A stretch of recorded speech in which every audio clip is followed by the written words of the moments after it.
পাকিস্তান কি সত্যিই টি-20 world cup boycott করবে? এই প্রশ্নটাই এই মুহূর্তে সবচেয়ে বেশি আলোচনায়।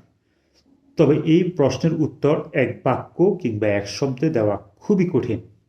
এই প্রশ্নের উত্তর দেওয়ার আগে আমরা অন্য একটু প্রসঙ্গে আলোচনা করি। সেই প্রসঙ্গে আলোচনা করতে গিয়ে হয়তো আমরা এই উত্তরও কিছুটা খুঁজে পেতে পারি। দীর্ঘদিন যাবৎ দেখেছি ভারত পাকিস্তান সফরে যায় না, আবার পাকিস্তানও ভারত সফরে খুব একটা যায় না। দ্বিপাক্ষিক সিরিজ তো তাদের আসলে এক যুগের বেশি সময় ধরে হয় না। এর মধ্যে ওয়ানডে বিশ্বকাপে সর্বশেষ পাকিস্তান ভারত সফরে গিয়েছিল। কিন্তু এর পরবর্তী সময় যা হচ্ছে, আইসিসি যখন দেখলো এই দুই দেশের মধ্যে যে ম্যাচগুলো হয় এখান থেকে তাদের খুব ভালো রেভিনিউ আসে, এই জন্য তারা একটা সিদ্ধান্ত নিল যাতে ভারত পাকিস্তানের ম্যাচগুলো যেন দ্বিপাক্ষিক সিরিজ না খেললেও অন্তত বৈশ্বিক যে আসরগুলো রয়েছে সেখানে যেন তারা খেলতে পারে এবং তাদের ম্যাচগুলো যেন হয়। এই জন্য বিসিসিআই এবং পিসিবির সঙ্গে বসেই কিন্তু তারা হাইব্রিড মডেলের আবিষ্কার করে। হাইব্রিড মডেল মানেটা হলো পাকিস্তান ভারতে গিয়ে খেলবে না, মানে আইসিসির যে সমস্ত বৈশ্বিক আসরগুলো কিংবা এসিসির যে বড় টুর্নামেন্টগুলো রয়েছে এবং এই টুর্নামেন্টগুলো যদি ভারত আয়োজক হয় পাকিস্তান ভারতে গিয়ে খেলবে না, আর পাকিস্তান যদি আয়োজক হয় তাহলে ভারত পাকিস্তানে গিয়ে খেলবে না। এই দুই দলের ম্যাচগুলো হবে নিরপেক্ষ ভেন্যুতে। আমরা সর্বশেষ এশিয়া কাপের কথা বলি কিংবা আইসিসি চ্যাম্পিয়ন্স ট্রফিতেও দেখেছি যে এই দুই দল তাদের আয়োজক ছিল কিন্তু তারা হাইব্রিড মডেলে খেলেছে। ঠিক এবার টি-20 ওয়ার্ল্ড কাপও কিন্তু যাতে পাকিস্তান খেলে এই জন্যই কিন্তু আইসিসি হাইব্রিড মডেলের ব্যবস্থা করেছে। হাইব্রিড মডেলটা আরও লাস্ট 2 বছর যাবতীয় তারা খেলছে। তো পাকিস্তানের জন্য আইসিসি এরকম করলো যাতে তাদের ভারত পাকিস্তানের ম্যাচগুলো হয়, এই জন্য কিন্তু এই হাইব্রিড মডেলের আবিষ্কার। এখন পাকিস্তান তাহলে ঠিক কী জন্য বিশ্বকাপ বয়কট করবে? তাদের কাছে কি শক্ত যুক্তি আছে যে তারা বিশ্বকাপ বয়কট করবে? তাদের সঙ্গে তো এই মুহূর্তে আসলে ভারতের খেলার মধ্যে নিয়ে আসলে তাদেরকে তো সব সুযোগ সুবিধা দিচ্ছে, তারা শ্রীলঙ্কায় খেলবে তাদের ম্যাচগুলো, তাহলে পাকিস্তান কেন তারা বয়কট করবে? হয়তো এখন বলতে পারি যে পাকিস্তান বয়কট করতে পারে যে আইসিসির পূর্ণ সদস্য দেশ হলো যে বাংলাদেশ। আইসিসির পূর্ণ সদস্য দল বাংলাদেশ, কিন্তু এই সময় বাংলাদেশের সঙ্গে একটা সময় বাংলাদেশের সঙ্গে সুসম্পর্ক ছিল, কিন্তু লাস্ট 1.5-2 বছর যাবৎ সরকার পরিবর্তন হওয়ার পর থেকে ভারতের সঙ্গে খুব ভালো আসলে কূটনৈতিক সম্পর্ক যাচ্ছে না বাংলাদেশের। আর দুই দেশের যে নিরাপত্তা উদ্বেগ, এটা আসলে একটা খুবই উদ্বেগের ব্যাপার এবং এটা খুবই গুরুত্বপূর্ণ ব্যাপার। বাংলাদেশ আইসিসির কাছে কাছে একটা চিঠি দিয়েছিল যে ভারতে তারা বিশ্বকাপ ম্যাচগুলো খেলতে চায় না, তারা অন্য কোথাও যেন তাদের ম্যাচগুলো স্থানান্তর করা হয় কিংবা সরিয়ে নেওয়া হয়।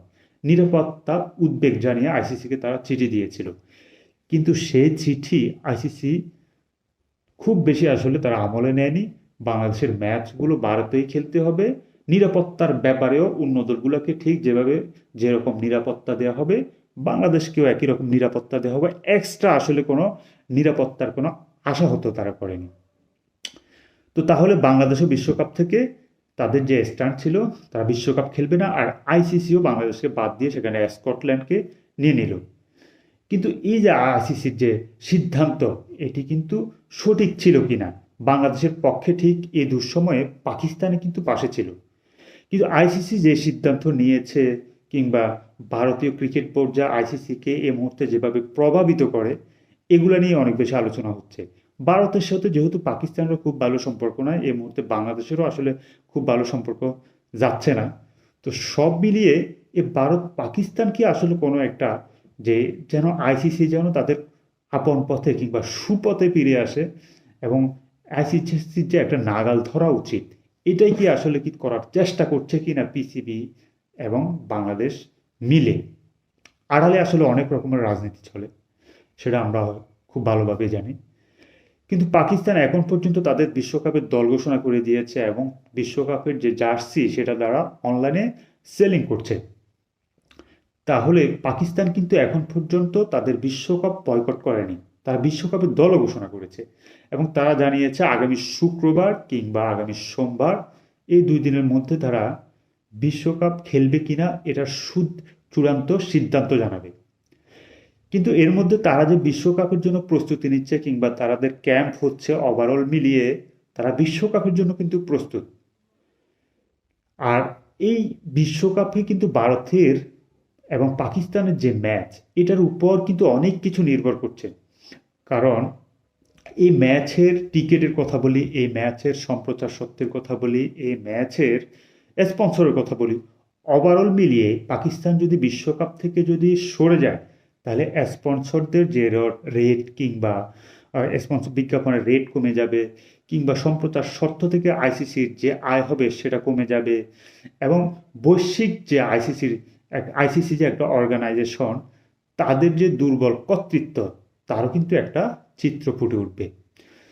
তো এর যে এত যে ক্ষতি হবে, এবং ভারতের এবং অন্যান্য সামনে থেকে কিন্তু হয়তো আমরা দেখতে পাবো, হয়তো আইসিসি থেকে এরকম ওয়ার্ল্ড কাপ বয়কটের আরও অনেক দৃশ্য আমরা হয়তো দেখতে পাবো, যেটা বাংলাদেশ শুরু করলো।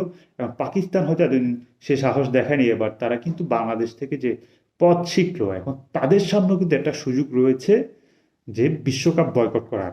আর আইসিসিকে যদি তারা যদি আসলে একটা সমস্যা এবং ঝামেলার মধ্যে যদি ফেলতে চায়, এবং ক্রিকেটকে যদি একটা বাজে অবস্থা এবং পরিস্থিতির মধ্যে, যেহেতু আয়োজক এবার বিশ্বকাপের আয়োজক হচ্ছে ভারত এবং শ্রীলঙ্কা, যৌথ আয়োজনে হচ্ছে, যদি ভারতকে যদি তারা যদি অন্যভাবে যদি কোনো একটা শিক্ষা দেওয়ার যদি উদ্দেশ্য থাকে, তাহলে পাকিস্তান হয়তো বিশ্বকাপ বয়কট করতেও পারে। কিন্তু এখন পর্যন্ত আসলে বাংলাদেশের নিরাপত্তা ইস্যুতে পাকিস্তান বিশ্বকাপ বয়কট করবে এই জিনিসটা বলা খুবই কঠিন।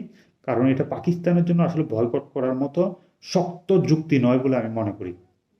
কিন্তু কিন্তু এই পরিস্থিতি যখন দেয়ালে যখন পিঠ ঠেকে যায়, তখন কিন্তু অনেক সিদ্ধান্ত মানুষ নিয়ে নেয়, হয়তো আত্মঘাতী সিদ্ধান্ত হয়তো পাকিস্তান নিতেও পারে। আমরা সর্বশেষ দেখেছি যে পাকিস্তান এবং ভারতের মধ্যে যে এশিয়া কাপ ফাইনাল হলো, সেখানে পাকিস্তান পিসিবির চেয়ারম্যান এবং এসিসির যে বর্তমান চেয়ারম্যান মহসিন নাকভি থেকে কিন্তু ভারত ঠিক যে এশিয়া কাপের যে চ্যাম্পিয়ন্স, তাদের চ্যাম্পিয়ন হওয়ার যে ট্রফি, সেটি কিন্তু তারা গ্রহণ করেনি, এখন পর্যন্ত কিন্তু গ্রহণ করেনি। এবং এটি কিন্তু পরবর্তীতে আইসিসির আইসিসির সভা পর্যন্ত পৌঁছেছে, আইসিসি পর্যন্ত পৌঁছে গিয়েছিল। তাদের মধ্যে যে দ্বন্দ্ব, হয়তো এই দ্বন্দ্ব নতুন করে ক্রিকেটে কিংবা নতুন কোনো রাজনীতি হয়তো শুরু হচ্ছে। আর এই রাজনীতি আসলে ক্রিকেটের জন্য কতটা আদর্শ, সেটি আমরা শেষ পর্যন্ত দেখার অপেক্ষায়।